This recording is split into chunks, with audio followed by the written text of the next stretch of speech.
పవన్ కళ్యాణ్ ఆ రకంగా మాట్లాడాల్సింది కాదు. మాట్లాడింది కాబట్టి ఆ మాటలు వెనక్కి తీసుకుంటే ఆయన స్థాయికి తగ్గట్టుగా ఉంటుంది. వారు ఒక ఉప ముఖ్యమంత్రి స్థాయిలో ఉన్నారు. సినిమా యాక్టర్గా వారికి తెలంగాణలో ఉన్న ఆదరణ వారు మర్చిపోకూడదు. వారు ఈ స్థాయికి వచ్చినారంటే వారు నటించిన ప్రతి సినిమాను తెలంగాణ ప్రజలు ఆదరించినారు కాబట్టి, తెలంగాణలో వారి అభిమానులు ఆదరించారు కాబట్టి ఈ స్థాయికి వచ్చినారు. అలాంటి వ్యక్తి తెలంగాణలో సినిమాలు ఆడి తెలంగాణలో వాళ్ళ కీర్తి ప్రశ్న తెచ్చుకున్న వ్యక్తి తెలంగాణ విషయంలో ఆ రకంగా మాట్లాడాల్సింది కాదు. మాట్లాడాడు కాబట్టి ఆ వ్యాఖ్యలు వెనక్కి తీసుకుంటే సబబుగా ఉంటుంది. పచ్చగా ఉన్న కోనసీమ తెలంగాణ దిష్టి తగిలి ఈ విధంగా తయారైంది అంటున్నారు. తెలంగాణ ప్రజలు అందరూ పచ్చగా ఉండాలని కోరుకునేవారు. కోనసీమ ఇప్పుడు కూడా పచ్చగా ఉండాలని కోరుకునే వ్యక్తులం మేము.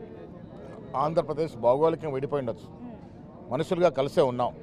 ఇప్పటి కూడా మా కోరిక తెలంగాణ ఆంధ్రప్రదేశ్ సమాంతరంగా అన్ని రకాలుగా అభివృద్ధి చెందాలి. కాసేపటి క్రితం కోమటిరెడ్డి మాట్లాడి ఆయన సినిమాలు అంటే తక్షణమే క్షమాపణలు చెప్పకపోతే ఆయన సినిమాలు కూడా ఆడని డెఫినెట్గా కోమటిరెడ్డి గారు మాట్లాడిన సబబే కదా. మరి తెలంగాణ గురించి ఆ రకంగా అక్కసు వెళ్ళగాకుతే తెలంగాణ మంత్రి ఆ రకంగా స్పందించారు. వారి సినిమాలు వారి స్థాయికి రావడానికి తెలంగాణ కారణం అనే మాట పవన్ కళ్యాణ్ గారు మర్చిపోయినట్టున్నారు. ఆ మాటలు వారు సునాయాసంగా వెనక్కి తీసుకుంటే మంచిది.